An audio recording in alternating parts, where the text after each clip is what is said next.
We're going to get started and folks can come in as we get started. So thanks so much for joining. We're really excited to be here and grateful you all joined.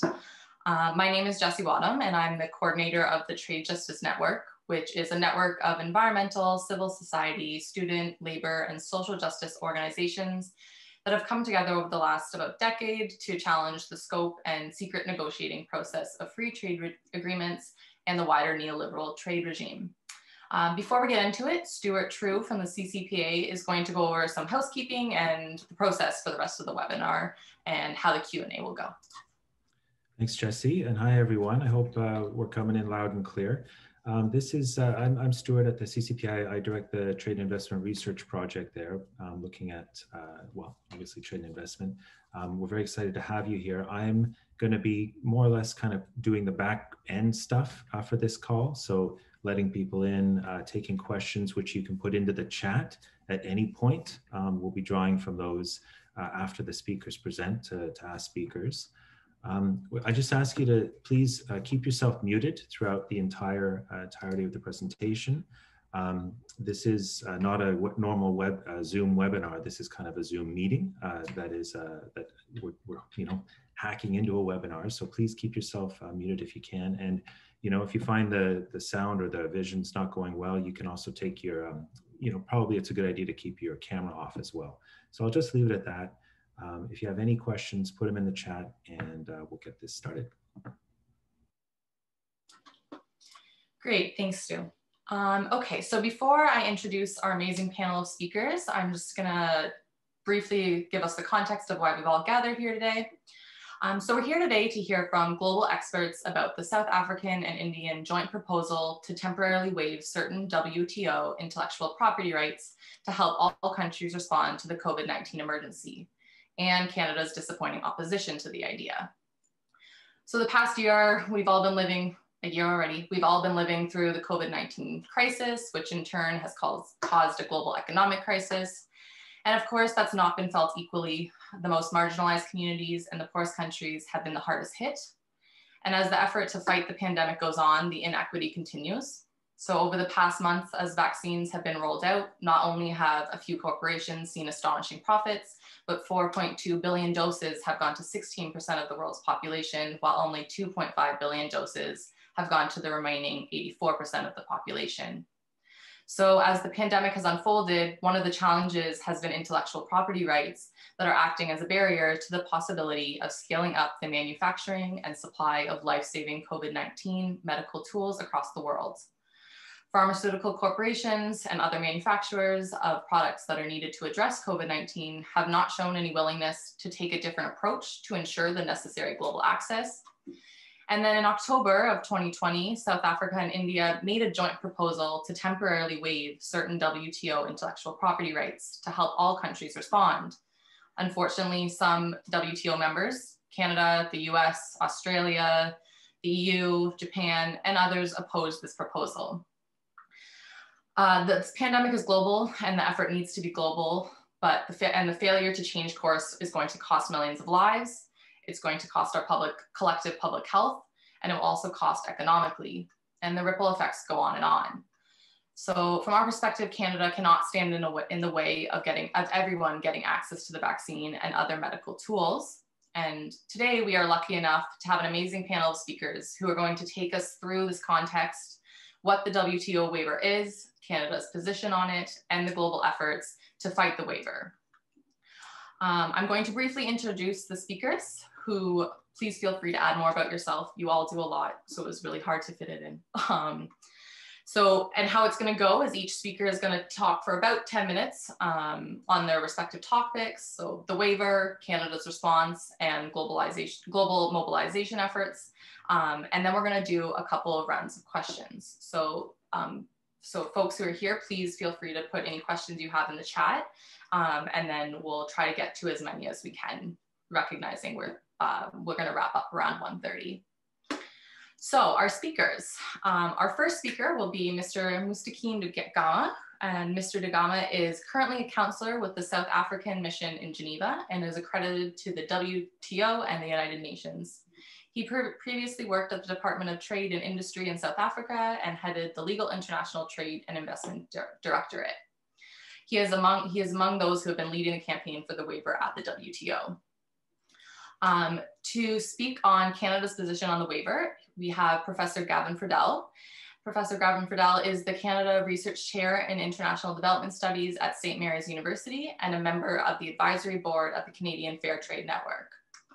He has researched widely on trade justice issues, and his publications include the books Fair Trade Coffee, The Prospects and Pitfalls of Market-Driven Social Justice, Alternative Trade, Legacies for the Future, and the co-edited book Beyond Free Trade, Alternative Approaches to Trade, Politics, and Power.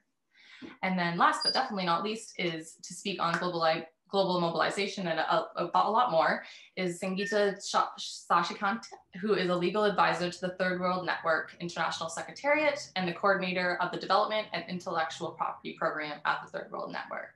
She's been doing amazing campaign work over the past few months and is going to be sharing about some of those global efforts. And so, Mr. Gama, please take it away. Jess, thank you very much. It's an honor for me to participate in this webinar.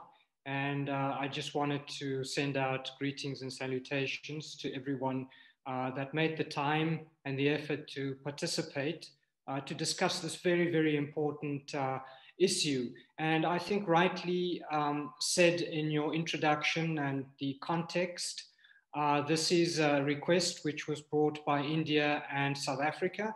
And so what I want to do is in the next few minutes, just explain the procedural and legal issues around this waiver, and then maybe just a short update on where we are now and possibly what the next steps will be. And so I also understand from the audience that not everyone would be a lawyer. So I think I will keep it at a very general level, and in the questions and answers, if there are to be further legal analysis or more detail, I will gladly enter into that discussion. Nonetheless, colleagues, as I said, I'm very glad to be addressing you. The waiver really calls for a suspension of certain intellectual property rights. Copyright, industrial designs, patents, and so-called undisclosed information. And when we formulated the particular proposal, we had anticipated that these particular intellectual property rights would be used by right holders to limit access to life-saving medicines and technologies. And so from this point of view, we looked both at least from where we started, we looked at the prevention, containment, and the treatment of COVID-19. And we brought this request under the so-called Article 9 waiver provision of the Marrakesh Agreement. And just to indicate that this is not something novel, it's not something new, because this has been done before. Many of you will be aware of the 2003 waiver decision, which was passed by the General Council and which essentially was translated into the 2017 amendment of the TRIPS agreement, the so-called Article 31 bis provision. And Canada, of course, also has had its role in that process. But nonetheless, so the waiver is not an exceptional mechanism, and it requires the TRIPS Council to make a recommendation to the General Council to approve. Usually we do things on the basis of consensus, but this particular paragraph essentially says that if 3/4 of the members agree, then this particular waiver can pass. Thus, from a process perspective, we introduced this into the TRIPS Council, and it has been around 4 months now that we've been discussing this particular proposal. We've had several meetings. We've also had a meeting at the General Council where progress was assessed, and the assessment was that we should continue to discuss this particular matter. And so from a process perspective, that is where we are at. and know from a substance perspective, are we getting some sort of traction from members to agree to this particular waiver? I have to be honest, we have to take a step back and really assess where we've come from. I think in the last 3 to 4 months, we've made quite a lot of progress. We are not there yet to find a landing zone with those countries that oppose our waiver. And countries that have opposed our waiver oppose it essentially on a few grounds. Firstly, that the flexibilities that are embedded in the TRIPS agreement are sufficient to address the pandemic situation that we face. We've indicated that this is not correct. Firstly, it's prodigiously difficult to invoke these particular provisions. Many of the developing countries have not included them in their domestic law. And even if they have, the procedural hurdles are such that it does take quite a long time. And so from that perspective, countries have come up and said, well, you can use these flexibilities.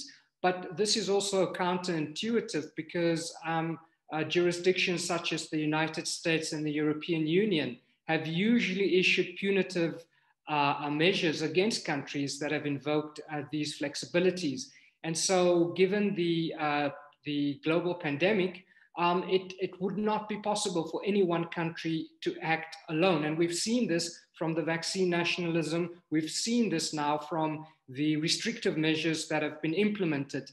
The fact that only a handful of rich countries could buy up most of the production capacity has essentially created another crisis, because a second point that many of these delegations raise is that, well, there are voluntary international mechanisms through which you can get access. So, for example, the Act A initiative, which has COVAX as its vaccine arm, has been touted as the solution for developing countries. However, these mechanisms are set up only to provide a very small percentage of the actual needs of developing countries, whether you are those countries that do not have to pay or where you have self-financing countries.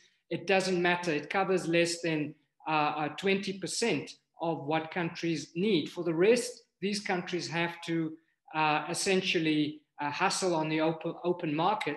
And of course, this brings into perspective the types of policies that pharmaceutical companies have been employing.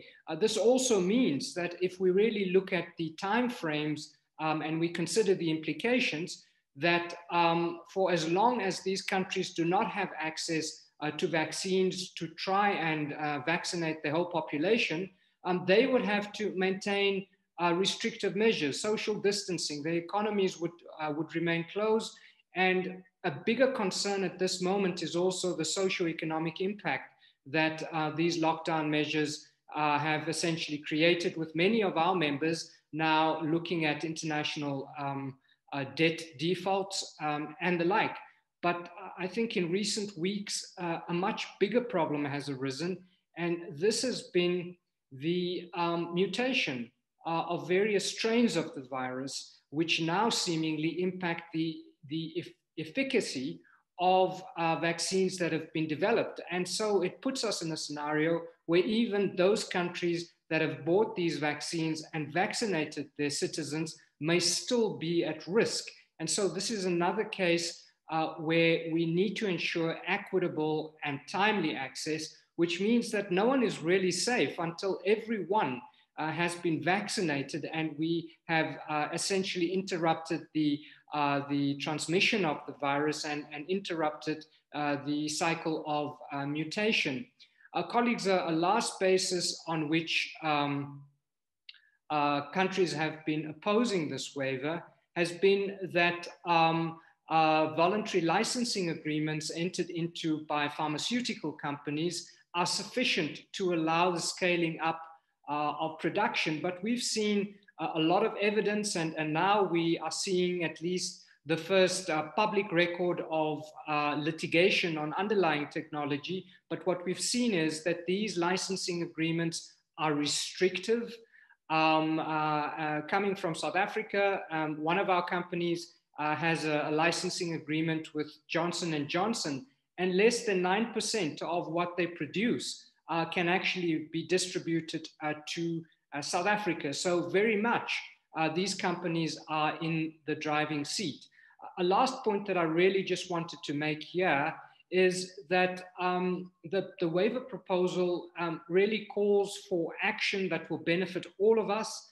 Clearly what we are seeing now is that the absence or at least the supply constraints that exist in the market is really as a result of the inappropriate use of these intellectual property rights by right holders. The TRIPS agreement in Article 7 and 8 also recognize the right of members to limit intellectual property rights. And so as well to establish this balance between the right holder and public interest. And this has been done in the past, but it has never been done in a situation where a pandemic exists in all countries of the world at the same time. Whatever you do on an individual basis will not result in us addressing COVID-19. This requires international collaboration. It requires an international effort for us to scale up production. And the only way we see this being possible is through the application of a waiver, suspending these intellectual property rights for a certain period of time. We've not said how long this should be, but in actual fact, it should be as long as it takes to have widespread vaccination in place. We haven't agreed on a time period, but if we look at the modeling and scenarios that are being placed on the table, it may be relevant to know that some countries may only be able to access vaccines in the next 3 to 4 or 5 years. This is a really long time for this situation to continue. And so from that point of view, we are of the opinion that the waiver should be passed at the earliest possible time so that we are able to address COVID-19 and to ensure that everyone has equitable access. Jesse, I'll leave it at that, and I certainly would react to any pertinent questions that may be raised either directly or in the chat. Okay, thank you so much for that context, the high stakes and the call to action for international collaboration. Mr. Gavin Ferdell, would you like to take it away and explain Canada's position on this? Yeah, great. Well, first of all, thanks very much to the Trade Justice Network and the CCPA for organizing this event. It's a real pleasure to be on the panel here with some really excellent speakers. And I think some of the things that I'm going to say will connect with some of the points that Mr. de Gama just raised. What I like to do with my time is I'm going to highlight some of the things that Canada has been doing around the COVID vaccines in particular, but treatments in general, both nationally and globally. Some of the actions that Canada has taken has been getting more media attention than others. There are many complex issues that are at play and some interweaving issues, but I'm going to hone in a bit. So there's an overarching sense that Canada and other governments around the world do want to roll the vaccine out and other treatments as quickly as possible. But what is possible is, of course, still highly constrained by the political and economic realities of the global market and Canada's role in it. So to get at this for my 10 minutes, I'm going to focus on 3 main issues. The first issue is what I would consider to be Canada's #1 priority so far when it comes to vaccines. And I would say that has been to defend the rights of transnational pharmaceutical companies, in particular ones that are based in the North, of course. I would say this is the central reason why Canada is amongst the small and relatively speaking wealthy countries that are opposing this WTO waiver. There's of course many issues around this, the history of the TRIPS agreement itself and intellectual property rights of the WTO. But I think a very basic way to get at this question is just to ask yourself, from the perspective of fighting COVID, would facilitating the ability of companies and countries from around the world to ramp up their own vaccines and treatments. Would that help or hinder Canada's own ability to get access to its own vaccines? It would seem to me that the more companies and the more countries in the world that are working on this problem, the more available vaccines and treatments would be to everybody in the world. So to me, this indicates that what you might call, say, Canada's national interest is not the priority here. The priority is first and foremost the rights of transnational pharmaceutical companies. Now, I think at the same time, it's interesting to observe that Canada is also a founding member of a group at the WTO called the Ottawa Group. This is about a dozen members at the WTO. They have a broad reform agenda that's not strictly speaking about COVID.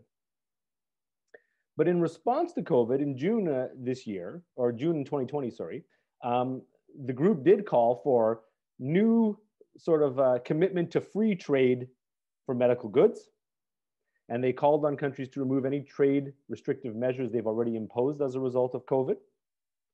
And they also used this moment to connect the discussion to liberalizing agriculture, calling on countries to liberalize agriculture for any barriers they've created as a result of COVID. And they've also linked this issue, I think quite controversially, to e-commerce, to the idea of a liberalization agreement for e-commerce at the WTO. This is actually a contentious issue, and it's something that we can't get into here, but it's much desired by big digital giants that are mostly northern based, like Amazon and Google and Apple and Facebook and Microsoft.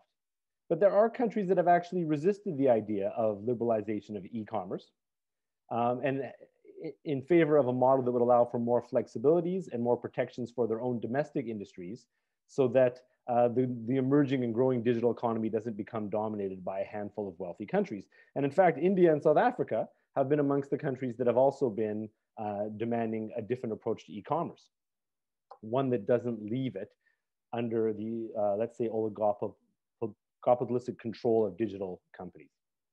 So, but my main point here is that Canada's main response to the pandemic at the global level has been to reassert trade liberalization as the solution to the problem. And I think that's a highly questionable lesson to learn from the crisis and how it's unfolded this last year. So I'm going to link this to my second point around Canada's national interest. So Canada does have a powerful national interest here, and it is a priority, even though I don't think it's their #1 priority. The government, of course, has taken many measures in response to COVID, as countries around the world have. In terms of its vaccine strategy, as many of us already know, its primary focus has been on spending. Canada's pledged over $1 billion to buy vaccines for Canadians.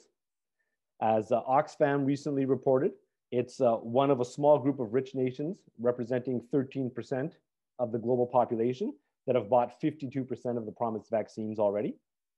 And Canada has emerged globally as a leader in vaccine nationalism, not the kind of title that I think one should celebrate. They're the world leader in per capita purchases of vaccines, having secured by some estimates enough vaccines to vaccinate Canada's entire population 5 times over. But Canada has also ramped up spending in other areas. In particular, there's been new interest in a made in Canada vaccine. And this doesn't just happen out of nowhere. The government has devoted tens of millions of dollars to this. As just one example, the National Research Council has spent $125 million to upgrade the Royal Mount facility in Montreal to produce a new made in Canada vaccine with Novavax. They've also spent $173 million with Medicago in Quebec City to expand their research and manufacturing in the coming months. So why am I raising this issue of spending? Well, I'd say there's 2 issues that are worth highlighting here. First, the idea of spending is a strategy that's very amenable to the existing pharmaceutical companies that dominate the industry. Spending money translates into more money for corporations, whether through purchases of vaccines or through subsidies, without changing anything to the structure of the global economy. In fact, it even allows those companies that receive those funds to further strengthen their dominant position in the global economy, not just for this year, but in the years to come in terms of who provides vaccines. And the second thing I want to point out is that this is a very common strategy in the neoliberal era when wealthy countries confront a crisis. And it's important to note that this is a strategy that cannot often be replicated by low-income countries. There are middle-income countries that can spend, but a lot of low-income countries simply do not have the resources to throw around to try to compete when wealthier countries start spending to develop their industries. So this leaves them at a short and long-term disadvantage. And my final point connects to this. As a political strategy, I would argue to sort of cover up some of these contradictions, Canada has relied on an old strategy around aid and charity. Canada has attempted to position itself as a leader in the global COVAX initiative. They've pledged over $440 million to the WHO for vaccines. Now, 245 million of that will go for vaccines to low and middle income countries. The rest is for Canadians. And on that note, Canada's commitment has already been called into question, especially was it last week or so, when Canada announced that it would be drawing the vaccines from the COVAX facility in the first round that they are become available, rather than allowing low income and middle income countries to have access to the vaccine first. This strikes me as particularly unethical. Whatever the technicalities are of COVAX and how it was arranged and what Canada's rights in it are, the essential point of COVAX was to facilitate access for vaccines for low and middle income countries. It was not for a relatively wealthy country like Canada, who's already purchased 5 times the vaccines it needs to access it in the first round. But what I'd like to point out is that this is a rather common strategy produced, often followed by wealthy nations. Demands for reform, and in this case, the WTO waiver that we're discussing, demands for reform to how things are operated are instead met with paternalism and charity in a context where low-income countries in particular are desperate for access to the vaccines. The money comes with preserving the status quo, and in this case, I would argue, even further entrenching the power of existing pharmaceutical giants now and into the future. So to conclude, I'll just say that as a counter to this strategy, I think that's why this WTO waiver is so important for what it can help do to address the global COVID pandemic immediately in the short and also in the long term. And I think also as part of a wider political message around how this crisis should be handled, whose interest should take priority as opposed to the interests that currently do. I think that it should not prioritize the interests of pharmaceutical giants, but it should prioritize people across the globe, particularly the poorest, who are being told right now that they have to wait a lot longer than other people to get access to the vaccines and treatments they desperately need. We have a world that can produce these vaccines much faster. And the current strategy is not a just outcome, and it's not a position that I think Canada should have at the WTO. Thanks. Great, thank you so much for walking us through that. I just want to remind folks that if you have questions, to please put them in the chat as we go. That would be great. And now we're going to move on to Sangeeta, who's going to take it away. Okay, so I have a presentation. I'm just going to share it on the screen. So, so let me just start by thanking the organizers for involving us in this conversation. I think my presentation is really going to start off and focus on, fit very well with Mustaqeem and Gavin's presentation. So I would like to just start off with us understanding, I mean, a lot of the discussion is around vaccines. But since the start of the pandemic, there has been disparity in access across various medical products. So the issue is not just about vaccine, it's actually across all medical products. And I think it is important to highlight that. There was an UNCTAD report in October 2020 that highlighted how the middle income countries and the low income countries are actually being priced out of access with respect to COVID products. And it basically pointed out that for each high income resident, on average, they benefited from additional $10 of COVID related products as compared to middle income countries, which was $1, and low income countries, which was 10 cents. And so this shows that the the difference in access the disparity is really, really staggering. And this has continued since the beginning of the pandemic. And we are still discussing, we are unable to find proper solutions to this problem. And as a result, we are going to see this pandemic prolonged for several more years.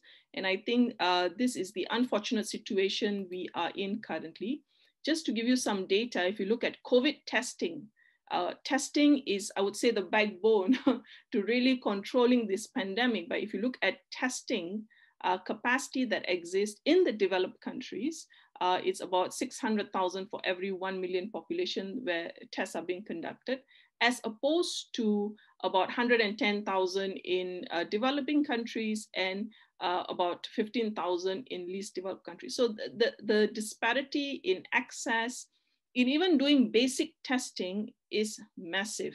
And to the extent that this disparity continues, it's not going to benefit, it's definitely not going to benefit the low and middle income countries. Ponlo en audio, yo está bien si no lo escucho.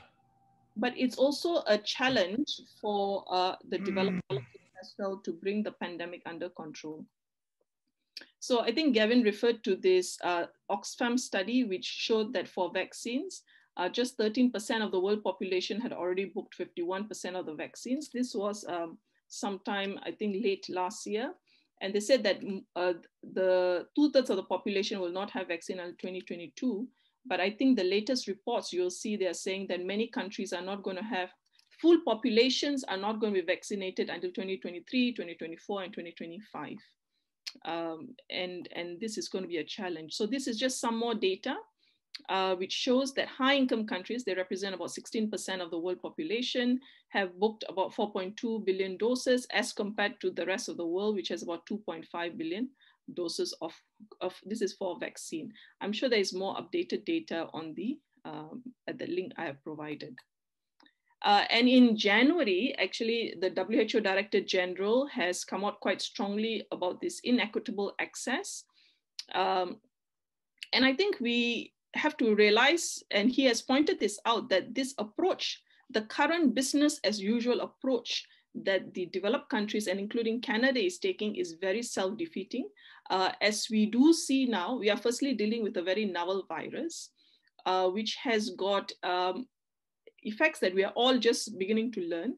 It is a virus that mutates with new variations. I think just a few hours ago, there was a report how 2 different mutations have recombined to come up with a new mutation.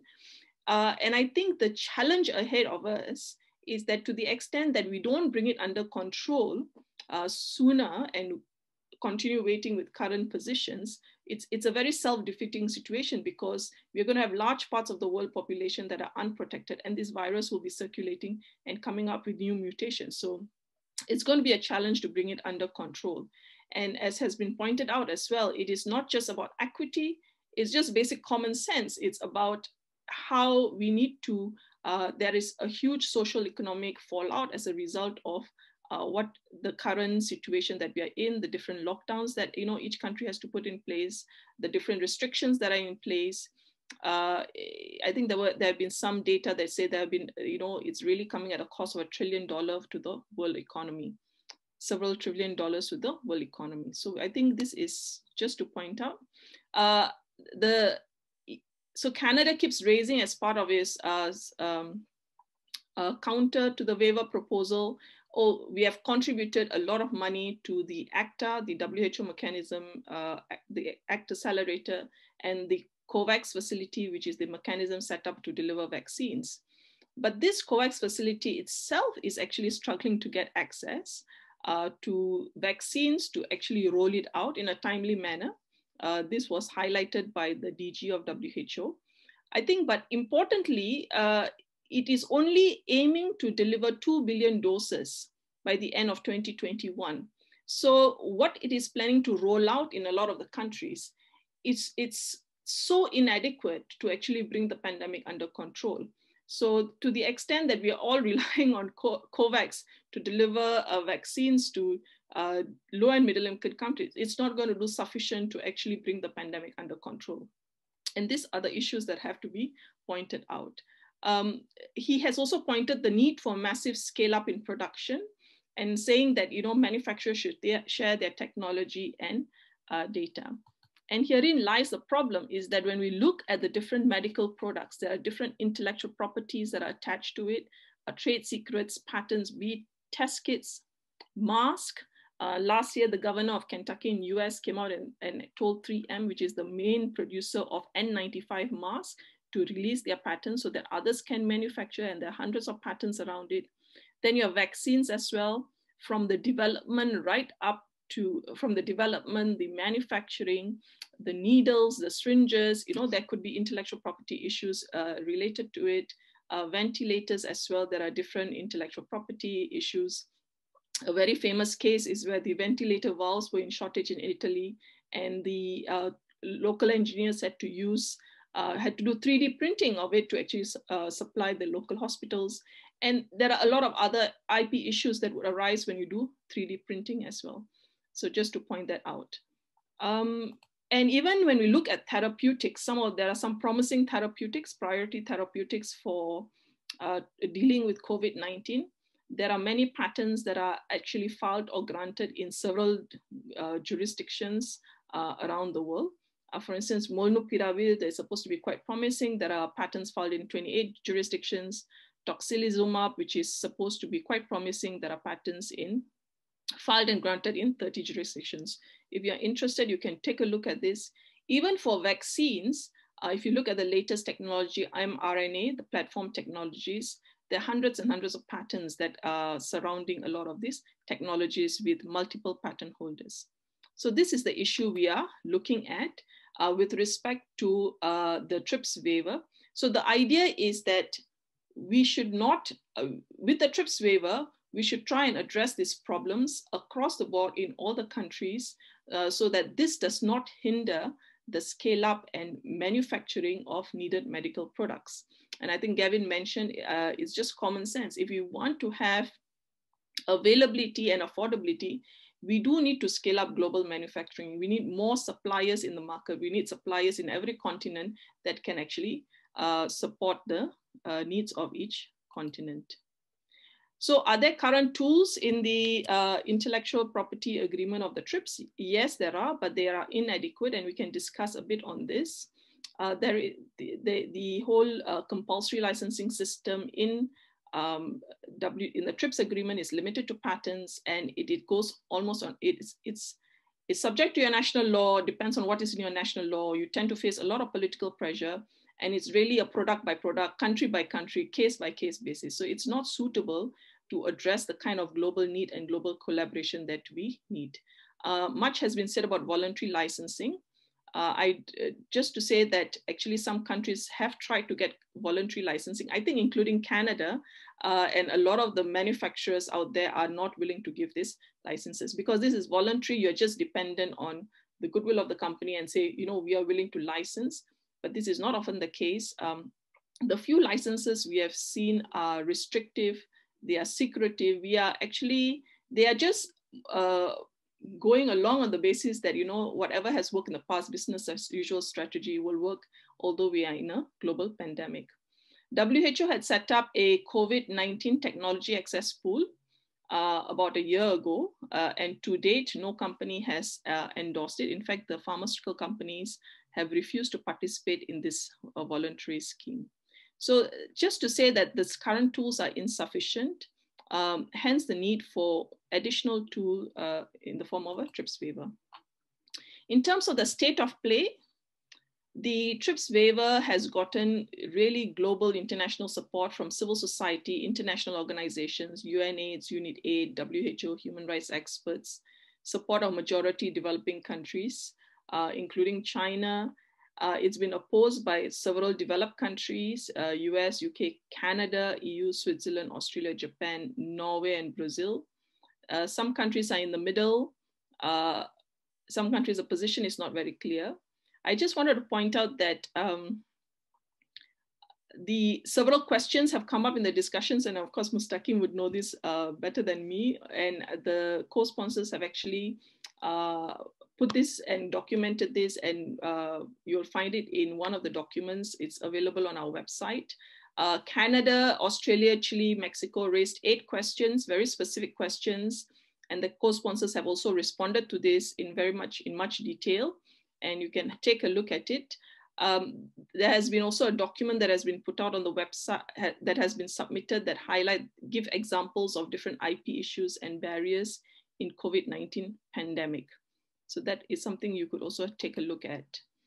Just to point out all these different statements and support that has come globally from civil society, House of Representatives, from different trade groups, trade union groups in Canada and beyond, parliamentarians, as well as, I think 2 days ago, the UNI Global Union representing 20 million workers have actually expressed their support for the TRIPS waiver as well.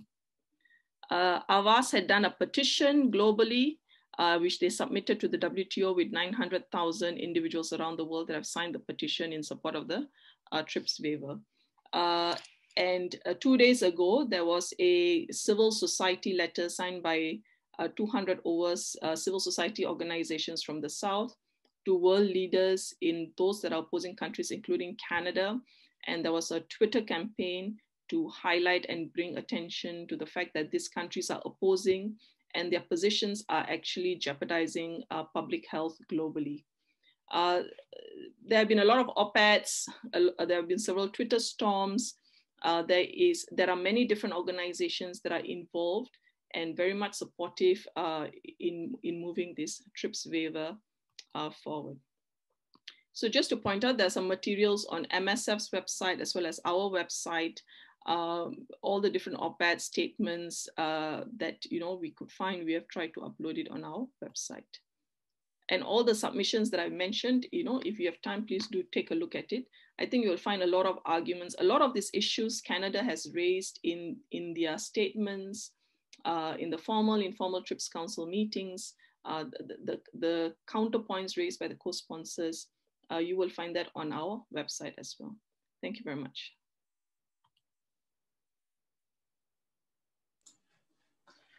Okay, thank you so much, all 3 of you. That was a lot of information and all so important. If folks have questions, they can put them in the chat. I think Stuart has a question that can maybe, if we give it maybe a minute for folks to ask them, and then if not, Stuart can ask his question. Okay, on the spot. Thanks, Jessie, and thank you very much to all the participants. I think this question was in some ways answered by all of you at different points. I'm quite interested in the Canadian position and this kind of, it's allergic reaction to this proposal. So I got a bit of a 3-part question.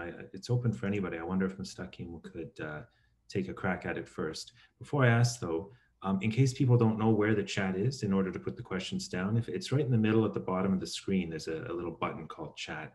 And that will open up a screen on your right where you can type in your questions there. Make sure you're sending the questions to everyone and not just the organizers or a small group. Yeah, so the question, I guess, is on Canada's position.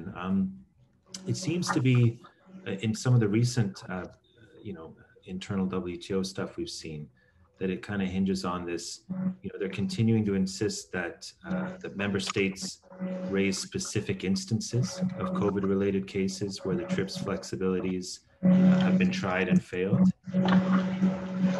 So there's somebody's, I'm just gonna mute, there we go, okay, sorry about that.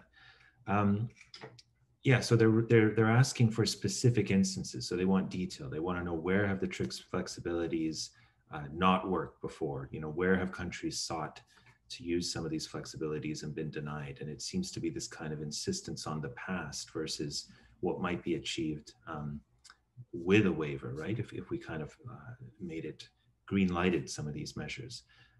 The second point is around insisting that these flexibilities are not cumbersome based on Canada's experience. I think I saw something where they talk about, it takes 2 days for this, and it takes at most 2 weeks to get a response. So, what are countries talking about with a cumbersome flexibility process?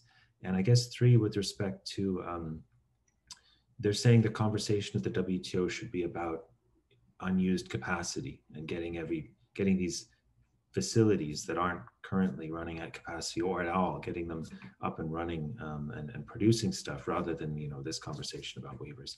So I guess my question is for everyone, and I'll start with Mustaqeem, is, you know, is Canada right in any of this, partially right, or just wrong, and in what ways? Stuart, thanks very much. I think that really goes to the heart of the matter. Canada has been, well, very vocal in terms of, firstly, indicating that it is not convinced that we have made the case that IP is necessarily the culprit in this whole scenario. I think Canada, in raising these questions, have also, of late, indicated that it is not against the waiver, but that it would want more concrete examples of where intellectual property would have been a barrier to access. Now, I can tell you just in the last week or so, Canada has been disappointed by suppliers in terms of vaccines, and we see the activity out of Ottawa reaching out to India, for example, to get some supplies, and also skipping the line and invoking its quota in COVAX as a very good example of this. I would think that in the first instance, where Canada was asking for specific examples, it's very easy to give those examples, because when it comes to TRIPS flexibilities, firstly, it does take a long time for these flexibilities to be invoked. And I think it links to the second question that you posed. There are various capacity constraints, but also we have seen, and many members of the WTO have been threatened, either bilaterally or otherwise, through the EU or the US 301 proceedings. South Africa has been in the dock once or twice, and quite recently, regarding its copyright amendment law. And I think the pharmaceutical companies in the last few days would have also started to file a petition against countries like South Africa and India for their support of the waiver proposal. So from that point of view, the insistence on specific instances where IP has been a barrier, or where countries have not been able to use flexibilities, is merely a strategy. As I indicated, even if we were able tomorrow to individually issue compulsory licenses, it would not be possible for us to solve the situation, because the pandemic applies everywhere in the world. And so any individual action by any country essentially does not solve the problem. And so from that point of view, the insistence either on the use of flexibilities or the evidence that IP is a barrier, I think is not sustainable. But as I see it, this is a ploy by those countries that oppose the waiver to have us go on and discuss this for the longest time. We just do not have time in order to save lives. We need to bring this discussion to a very quick end. Also, in terms of the use of flexibilities not being cumbersome, I think Canada has also, some bragging rights, perhaps, in the sense that the Article 31 bis procedure for a country that does not have domestic capacity has been invoked between itself and Rwanda. But in the end, I think contrary to what Canada alleges, that particular initiative was not the success that it is said to have been. And also, many of the opponents raised the point that this procedure has not been used ever since, which means that there is no problem. Countries have no issue in accessing medicines or in solving their domestic problems. But this, once again, is not the case because there is immense institutional, political, and other pressure not to use these flexibilities.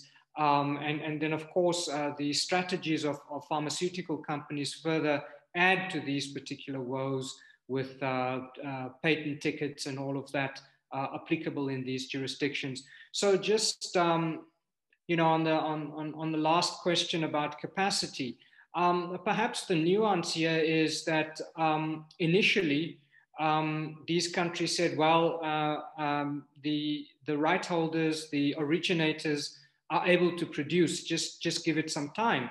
But we've also seen this not to be the case. So capacity really does exist, and it's just a question to try and address some of the issues that have come up in the discussion. So from that point of view, Stuart, I think that in the so-called evidentiary loop, we've been able to debunk most of the questions. And I also think the Trade in Health Goods initiative, which has also been spoken about, has now been interwoven with the TRIPS waiver proposal. And we're trying very hard to separate those two issues because the agenda there is a very different one, a trade liberalization agenda, whereas we have an agenda to ensure that there is timely and equitable access in the shortest possible time. Thank you very much for that answer. I'm going to invite Gavin or Sangeeta if you'd like to add anything to that. Otherwise, we can move on to another question. I think that answer covered a lot. So the only thing I think that I would quickly add, which is already implicit in everything that Mustaqeem already said, is that I think that Canada's position on this one for the evidence is also a little bit of a circular and contradictory argument. And what I mean is that Canada and other countries are insisting that, well, where's the evidence that TRIPS is a barrier? But then they're refusing to support the waiver.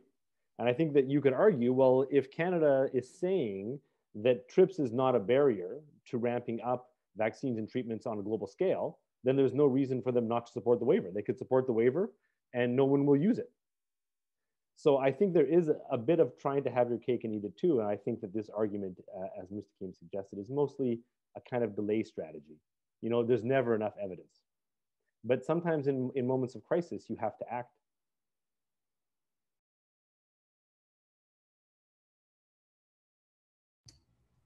Great, thank you. Thank you, Gavin. How about you, Sangeeta?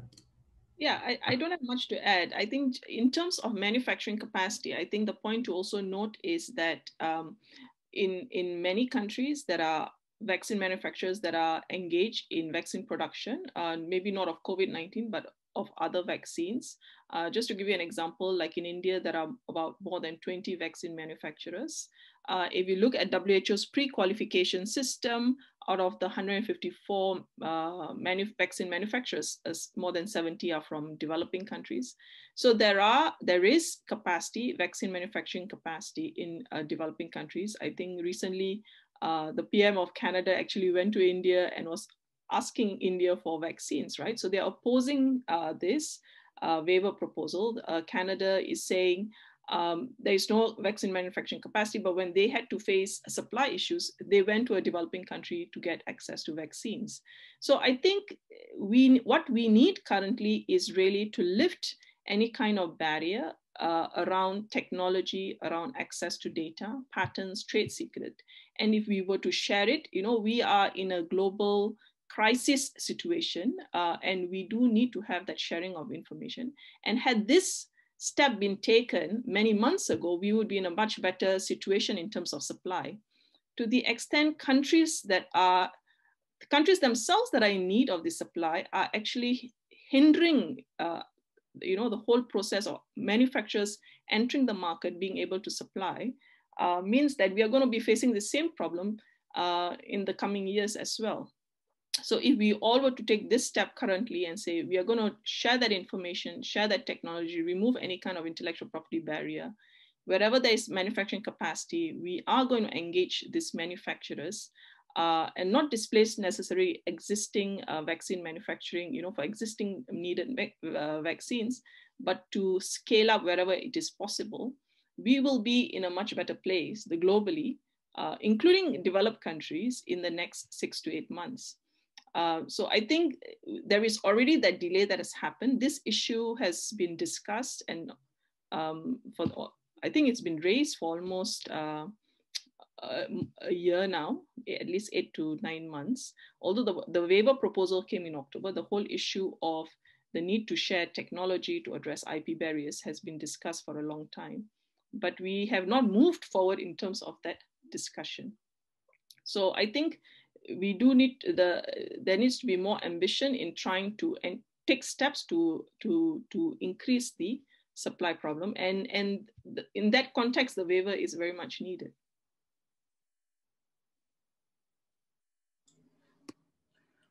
Okay, thank you all so much. We have a few questions in the chat, so I'm just going to ask them in order, and then speakers, whoever wants to answer them, go ahead. So the first question is, have developing countries considered en masse using existing flexibilities and running the risk of penalties and collectively fighting the threat of those if and when they are brought by wealthier countries? What would using the existing flexibilities enable developing countries to do? I think this was touched on a bit, but if someone cares to elaborate. Let me come in here, Jess. I think because we are part of a rules-based system, we all respect the rules of the game, even though we have for a very long time said that these rules are unfair, they are biased, and they are in favor of only a few countries that have manufacturing capacity. And if you really look at the fight that we've had, we can trace it all the way back to the coming into existence of the World Trade Organization, and then the adoption of the TRIPS agreement. And so it's been a 25-year-long fight about this balance that should exist between right holders on the one side and then public interest and public health issues on the other side. And so what would happen if countries would just use these flexibilities? Firstly, many countries don't have manufacturing capacity. So even if they wanted to use the flexibilities, they couldn't. The only way that they would be able to do so would be to invoke Article 31 bis, which means they have to import these from countries that have the capacity. And so from that point of view, you have several categories of countries. Those countries that have manufacturing capacity, those countries that essentially may have limited manufacturing capacity, and those countries that have no capacity at all. So you have a range of countries with different interests, but the common thread here is that if you were to invoke these flexibilities, that countries with at least some potential, at least with some manufacturing capacity would be able to do so.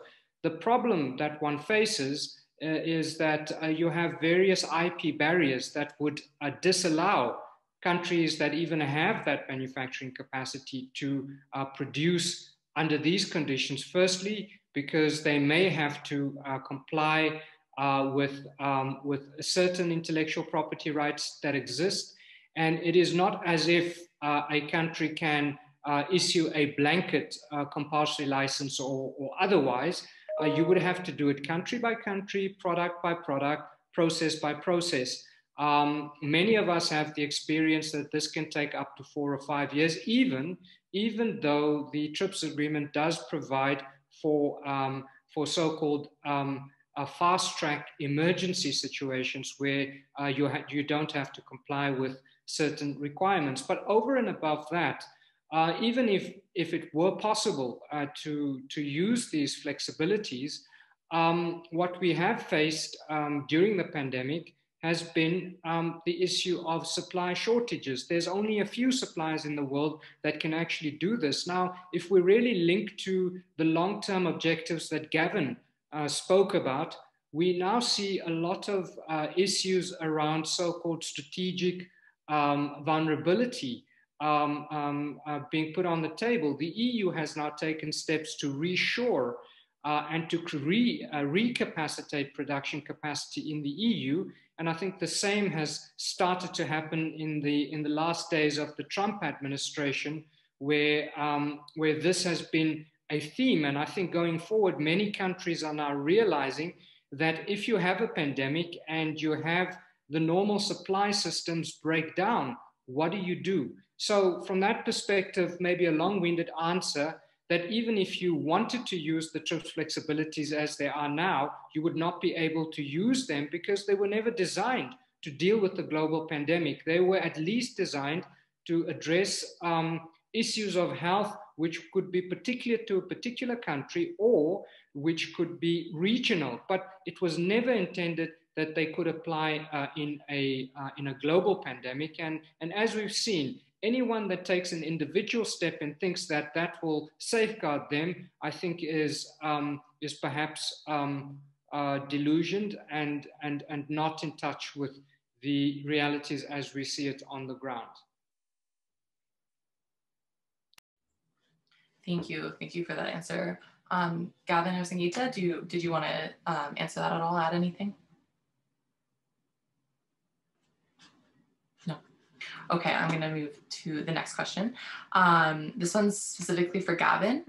What are the main drivers of Canada's position in terms of, one, its long-term trade interest on these issues around intellectual property rights, and two, what are the specific lobby groups active in Ottawa pushing for the protection of intellectual property at a global scale and on this issue? Thanks. Yeah, I'm not sure if I'm in a position to highlight the specific lobby groups. I don't think that it's a surprise. I mean, you know, what would pharmaceutical lobby groups lobby for? Stronger intellectual property rights. There was an interesting article in the National Post a few days ago that highlighted how a lot of giant pharma companies don't consider Canada to have strong enough intellectual property rights, and that they feel pharmaceutical companies don't get enough money for their pharmaceutical products in general when they sell to the federal government here in Canada. And they're trying to make the argument that that's why we don't have domestic manufacturing industry for vaccines now. I'm actually skeptical of that for other reasons. But I think that it's part of a general strategy that's more framed around intellectual property rights. And in a way, as Mustaqeem indicated, it really goes back to the founding of the World Trade Organization. And intellectual property rights have always been a sort of contentious issue. It's something that gives monopoly protections to large corporations that tend to be, nowadays the world is changing, but have traditionally tended to be Western or Northern based. And it always gives those countries an advantage over competitors, companies in India and South Africa and stuff, who could also be much more competitive if they didn't have to fight through the existing intellectual property rights. So I would only answer this in a more general sense by saying that I think Canada's had two sort of general approaches here. One is globally. Canada has built lots of alliances globally with Europe, with the US, and with mostly Western wealthy nations. And part of this alliance is an affirmation for a kind of multilateral trading system that's rooted in the existing rules of the WTO. And Canada expends a lot of social capital insisting that the existing trade liberalization regime works for everyone if it's adhered to in the right way. I won't go into examples. And I would also say that domestically, that also comes back to those examples I raised of the tens of millions of dollars that Canada is spending now to produce a made in Canada vaccine. Well, the ultimate product of that, maybe in the next 8 months, in a year, will be companies producing made in Canada vaccines. And in that context, you have Canadian or foreign companies that are working in Canada now that also will want those intellectual property rights protected, so that in this case, the made in Canada vaccine can be protected and sold internationally. So I think it's those lumping in of interests that, you know, it's not one individual lobby group whispering in anybody's ear. It's just, I think, the general trend towards what has driven Canada's trade and investment policy globally for many decades now.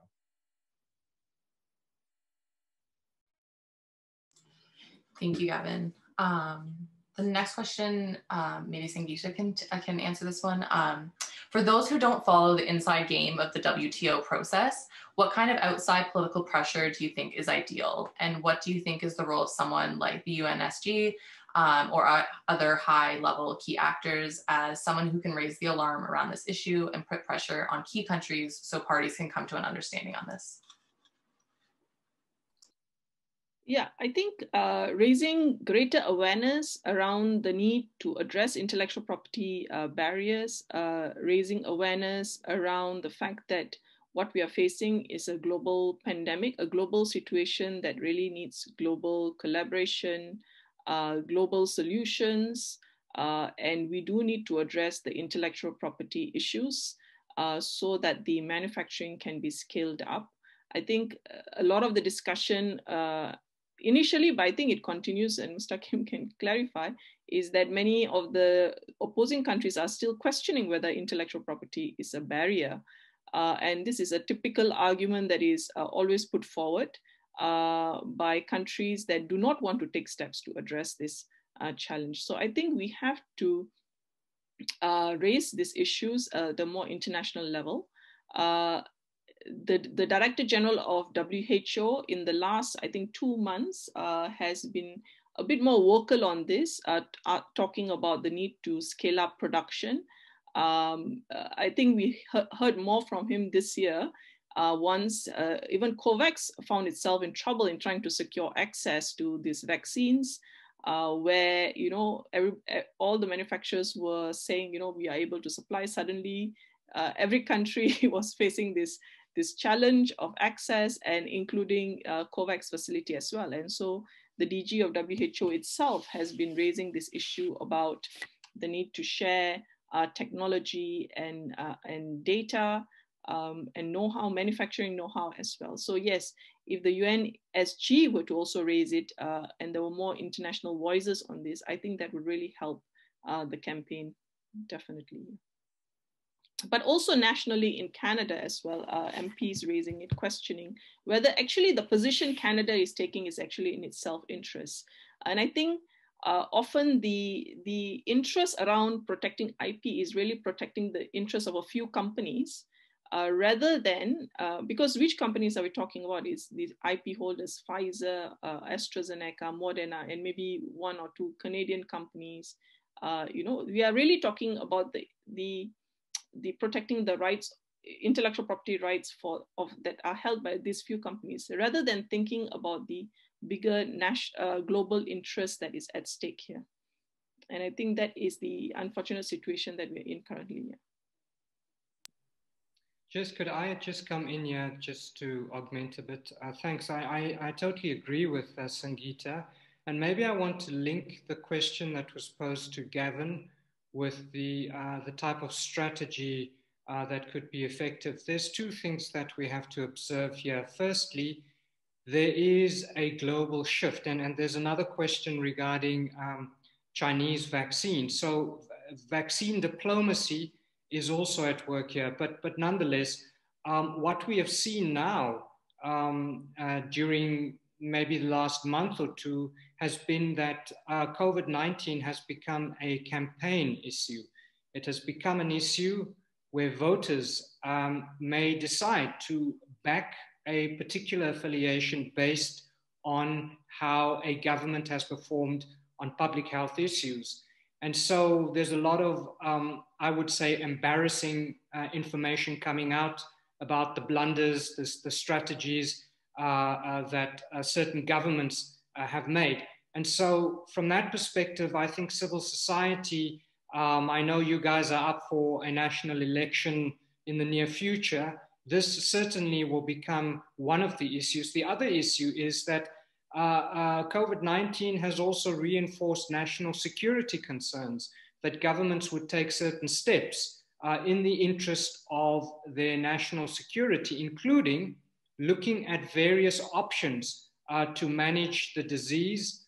We've seen in the United States, the Defense Act being invoked to justify certain measures that government is taking.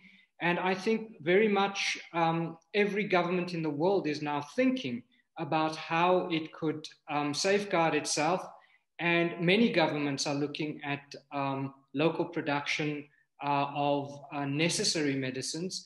And in the developing world, we have a long history of public production of vaccines, certain types of medicines. And this is something that I think everyone should consider. The non-commercial production of a certain percentage of your national needs could be something that is part of an industrial strategy going forward. We've also seen massive amounts of public money, taxpayer money, money that you and I pay every month to our governments are based on a particular mandate. That money has been freely doled out to undeserving third parties that now profit from the products that have been developed, not by themselves, many in higher institutions. So it's really double dipping, firstly benefiting from public funding and then asking the public to once again pay a second time for a product that should have been free. And so from that point of view, as governments, we need to think about the conditions that we put on public money. If you as a company benefit from any direct or indirect government sourcing or funding, there should be certain limitations, including shorter protection of intellectual property rights. Now, remember, our waiver proposal does not call for an invalidation of the IP system. We feel that innovation can still be improved, transparency can be improved, but this is very important, critical that we hold our governments to account in terms of transparency, entering into contracts. Any public contract should be made public. There's no need for a government to protect any issues. Now, this has also been something that we've been fighting about for a very long time. Transparency, not only in production costs, but also in the contracts that underlie many of the relationships that have been built.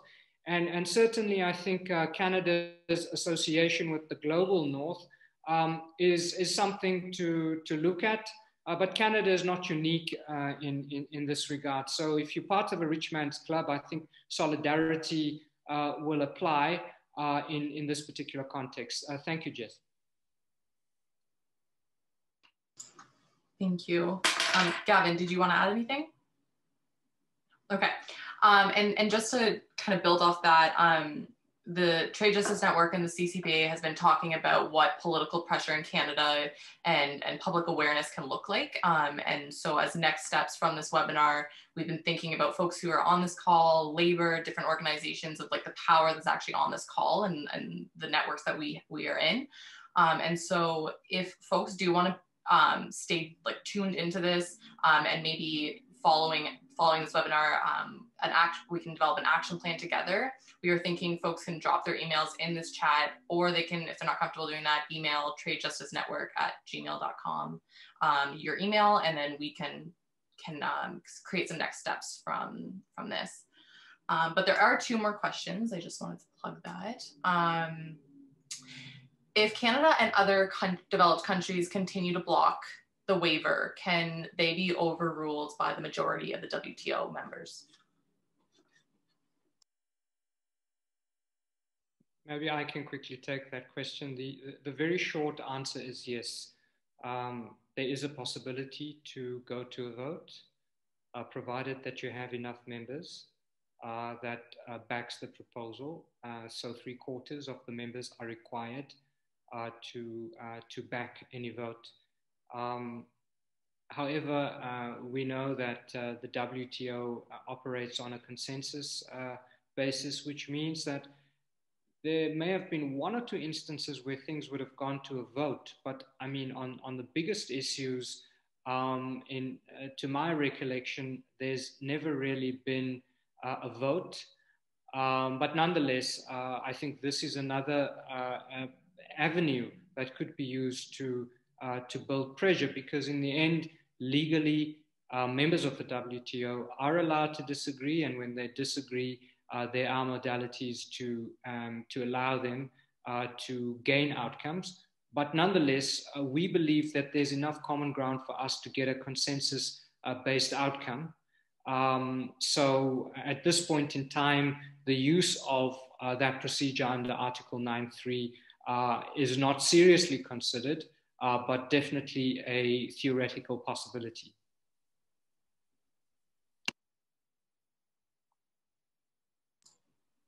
Thank you.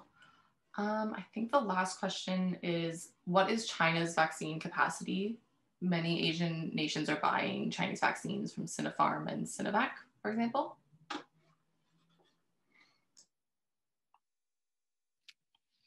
Shall I try to go there as well? Sure. Well, we've now seen a real battle. I think China, and it's really a geopolitical tussle in the World Trade Organization between the United States and China. And by proxy, the United States would represent those global developed countries as such on the one side, and China, the champion of the global South. Of course, China is exceptional because it may not share many of the characteristics of those countries that associate themselves with the global South. But nonetheless, here is also an ideological battle that is being waged through trade and through vaccines. So all of us would have heard about the concept of vaccine diplomacy. And you can see this clearly playing out of Moscow, out of New Delhi, out of Beijing, where vaccine diplomacy is also becoming a feature of the contestation that we are seeing. So nonetheless, China does have a fair amount of production capacity. Clearly India would have, but there's many other countries in the world that would also have, including South Africa, an LDC like Senegal also has capacity to produce. So China does have reasonable capacity, and certainly the one thing that one also now sees in the press is a report by quoting Emmanuel Macron of France, indicating that this is concerning and that Western powers must really get behind each other to kind of prevent this impression that that developing countries, and especially those Eastern nations, are better prepared and more competent in dealing with this matter. So it has gone beyond the technical discussion that we've seen in the World Trade Organization, but it has also become a tool for international economic and political diplomacy and hegemony, as would be the case.